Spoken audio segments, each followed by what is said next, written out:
Hey guys, so this video went a little bit long because it took me a while to figure out how to test these batteries, but EBL sent me some batteries, and I was also so tickled by the fact that I was about to buy some to replace my old RAYOVAC cells, and they saved me some money by offering these, so I was like, okay, send them on over. In short, the AA 2300 milliamp hour battery gave 1776 milliamp hours, which is better than the 1350 of the RAYOVAC batteries that have served me well. The 1100 milliamp hour AAA battery gave 775 milliamp hours, which is better than the 600 milliamp hours of their AAA. The 800 milliamp hour AAA EBL battery gave 510 milliamp hours, but you know, these are pretty cheap, so that's still not too bad. Still, that's better than these little cheapo ones that give 1/5 of their capacity.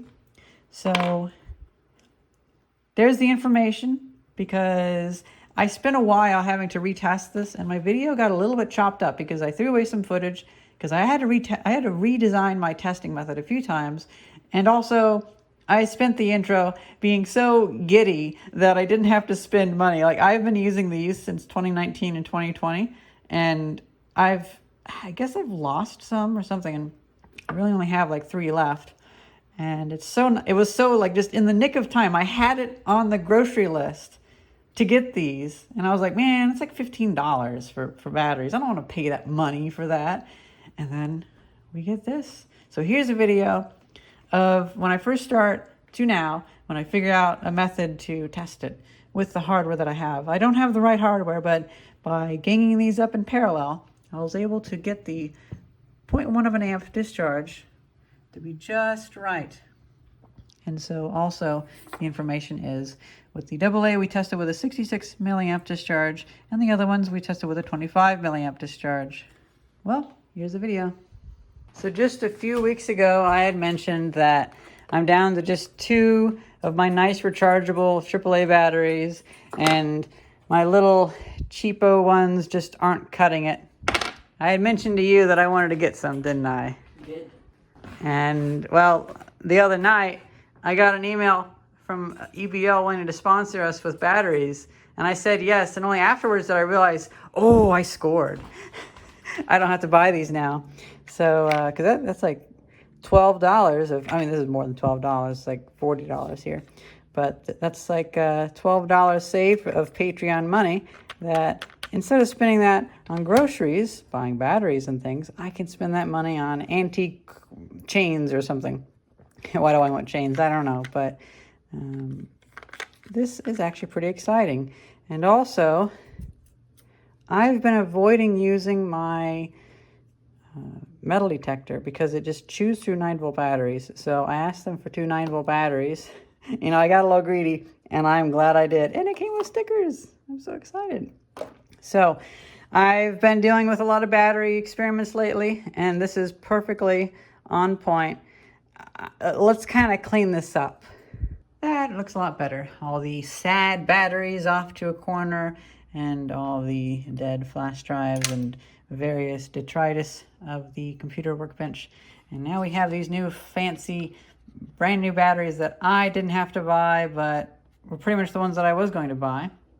And I want to see how much power they can give right from the get-go. So I opened up that pack and I put them in here. It's funny, whenever you discover that something can take an 18650, you put an 18650 in there and then forget about it, sometimes for years. Our Polaroid camera, I've been running the same 18650 on there. I charged it to the voltage that the battery is meant to do, and then I hooked it around with a rubber band. 6 years later, the only reason why I realized it wasn't working was because the rubber band broke, but the battery is still at exactly the right charge. So let's see. Let's get a little bit of light.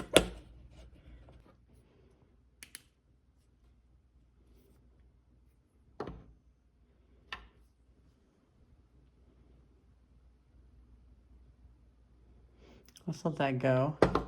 Discharge those down, see how that does. And what can we use the AA's for? Well, I know for a fact I'm going to take this and I'm going to immediately put it into my headphone. those red ones. Those red ones are good for remote controls, but not good for the headset.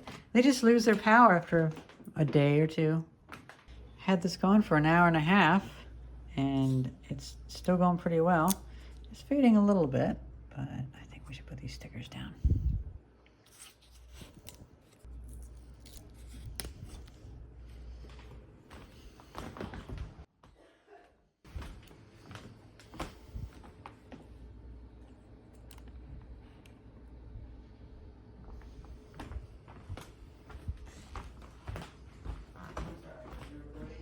Oh yeah, oh yes, and recording very important things. Don't interrupt. I mean, these stickers say share love, share happy, so I have to. Yeah.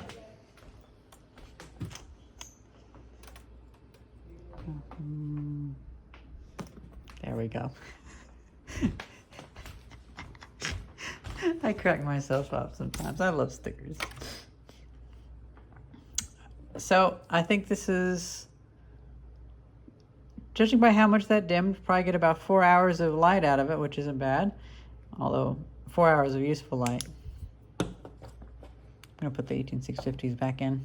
I just did the voltage test. Here is a battery that has not been discharged at all. I have not tampered with. And it sits at 1.314 volts from the factory, from the distributor. And the one that was in the light is at 1.239 volts. You know, I guess I could count that half full now. So maybe that's a 2-hour charge. I was a little bit carried away with whenever I said that. So now we should discharge these. Oh, we got 1100 and 800. Oh, they actually diversified it. I didn't realize that. Forgive me. Oh yeah, okay, so we do have different ones. Okay, I'm sorry about that. I didn't realize we had different capacities. You didn't even center it. Okay, then find a place to put the sticker. I don't know. Find a place to put it. I'm not putting it on that. What was it? Share love, share happy. Come on, did you see the other one? I adore you. Did you see the other one? Wait, there's another one? Yeah, there's two. Okay, it's not there. Look around you. Look around you. Look around you. 180 degrees. In which direction? On the chair. I knew it was on the chair. I knew it. I didn't want to look on the chair. Yeah, it's on the chair. Now you're never going to unsee it. I'm joking. You're going to rip it right off. Why? What would it matter about it being on a touchpad? It's going to leave a residue. Oh, okay. Probably, maybe. I don't know. Oh, maybe not. What happened? Oh. Oh, I guess okay. we hit the analog stick. No. If you're going to put it somewhere, put it on the wood. No, I'm not going to put it. Okay. Oh, I know. Oh. I made you sneeze. I made you sneeze. Yeah, you did. That was great. Beautiful. Amazing. Share love, share happy. Actually, you know what? What? We're going to run with that, but I'm going to put it like it's the brand of the speaker. Oh, you're going to hide the brand with it? I put a few in here, 2 1100 milliamp hour AAAs and then 2 2300 milliamp hour AAAs. I figure we can let them charge. Then we'll come back in the morning and see what their voltage is and see how that compares to the storage voltage that they come as. Oh, and you know what? Since we're not in the testing phase just yet, let's check out the voltage of these. 9.1 volts. You know what? Not bad. And sticking with tradition, always getting my polarity backwards. That's how you know it's my channel. So it sits at 1.352 volts. That should be high enough for a lot of electronics. The cheaper cells that I have, these ones, they sit at like 1.24 volts. They don't get up quite to that voltage. The RAYOVAC cells get up, I'd say like 1.32. So that's even better. I had a camera that took AA batteries, which would not like a a normal rechargeable battery, but it would most likely work a little bit on this. It's been 2 days. I've charged these up, and I took one off to do a discharge test. I see, though, that I set it to stop at 0.9 of a volt. Yeah, and it went down to 0.15. Is that correct?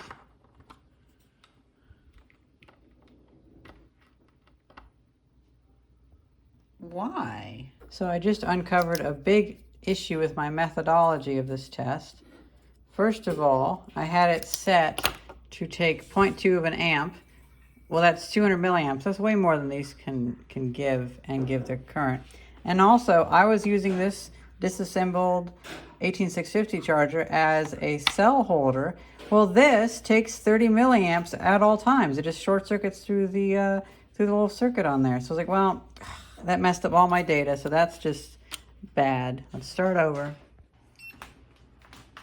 Okay, it just started beeping. 5328. Now, the question is, how many of these made contact? So let me break the connection.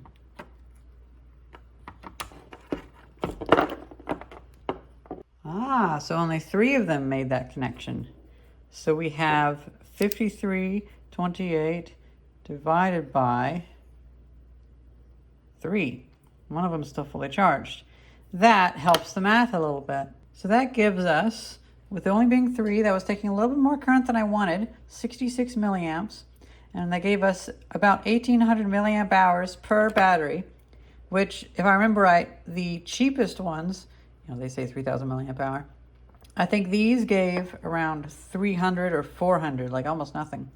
Let's say even 600, just to be generous. Some of the good ones, because there's no quality control on these ones. And then these ones, I believe, gave about 1,800. Does it even say on there?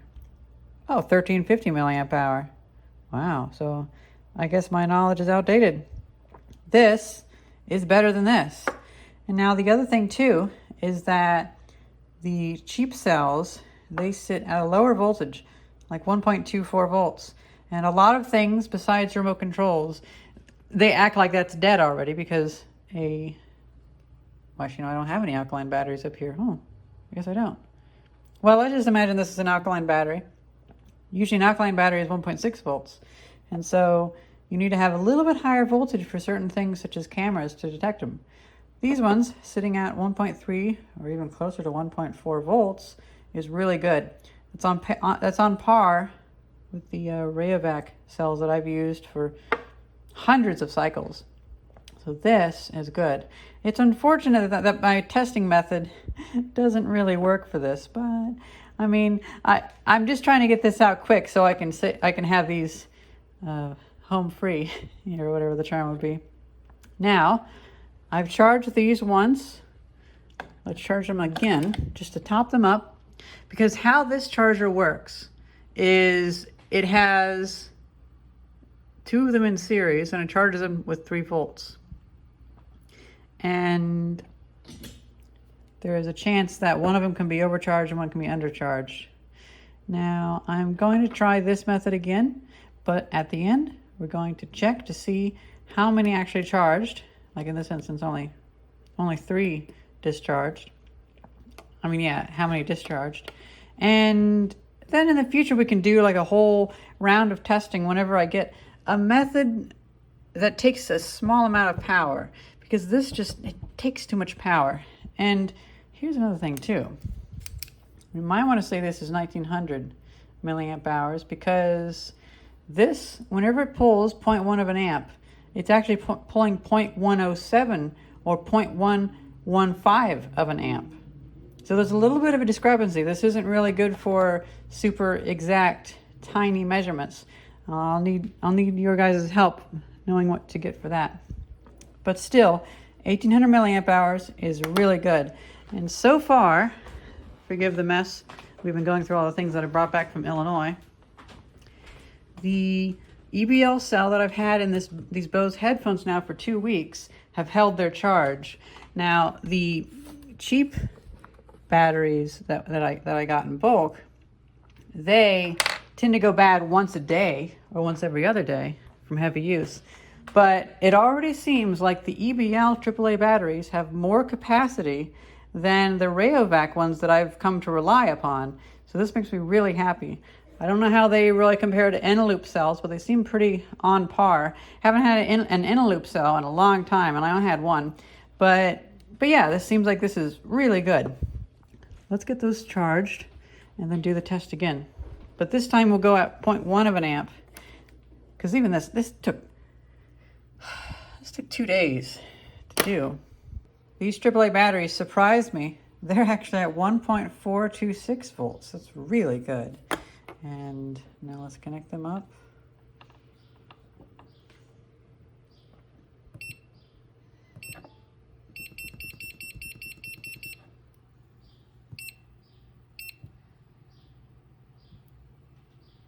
And the results are in. The 1100 milliamp hour EBL AAA batteries, well, they had 600 milliamp hours to beat. They got 775 milliamp hours, and that was over a more intensive use. So a smaller use, such as a remote control, these would most likely do a little bit higher. And with this test was more akin to using my headphones.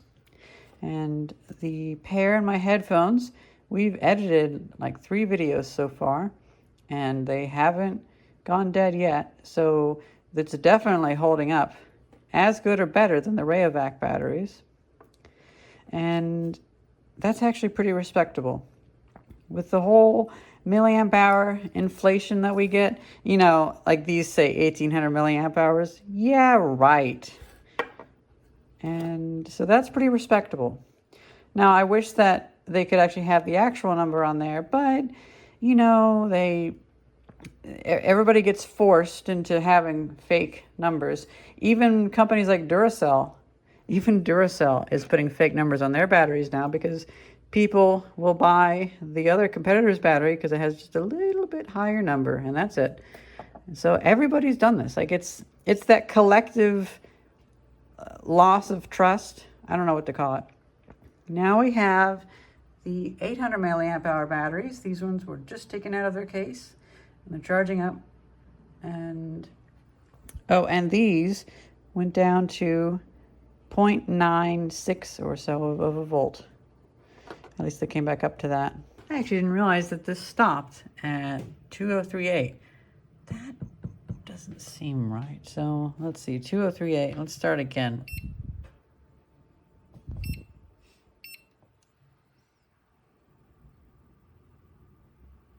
We may have bumped it, so yeah. Well, I will say that is going down pretty quickly, so I'm fairly confident that that was accurate.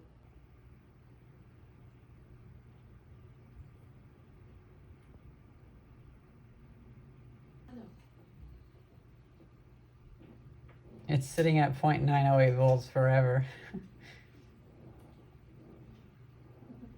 It's kind of funny.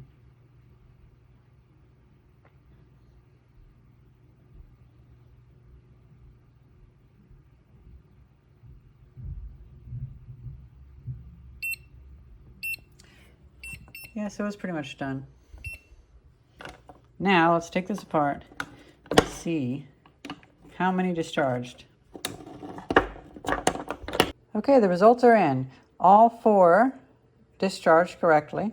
And so that's 2038 divided by 4. That's about 510 milliamp hours per battery. That's about what I would expect. It seems that these batteries tend to have about, well, 5/8 of their power. And so we have 1776 from this, 775 from this, and then 510 from this. My discharge tester will not be finite enough or dainty enough to test these because these are only 280 milliamp hour. So these will be in a future video whenever we do our metal detecting, because my metal detector chews through batteries, and mostly just from sitting there, And it'd be nice to be able to just have these to where if I accidentally forget it in the side of the metal detector, it doesn't just die by slowly draining it. Well, I'm pretty happy with that. The numbers on these are a little bit inflated, but they're higher than I would expect anyway. They're a little more reasonable than these ones with like the 1800 milliamp hour. But it's a shame they can't just have a realistic number such as the RAYOVACs have. Still though, it's really nice to see that they can actually outdo the RAYOVAC batteries in actual tests. Well, that's pretty much it. That's been a look at some EBL batteries. And I want to thank EBL for sending these because now I don't have to buy them. And maybe in the future we can do some more tests, maybe having like 8 in a row to help make sure that this has a good, well, first of all, an averaging, that's pretty good, but also discharging one of these, you have to use a very small amount of current. And none of the hardware that I have right off the bat is really good for that. Well, I hope you guys enjoyed this video. Thank you very much for watching. See ya.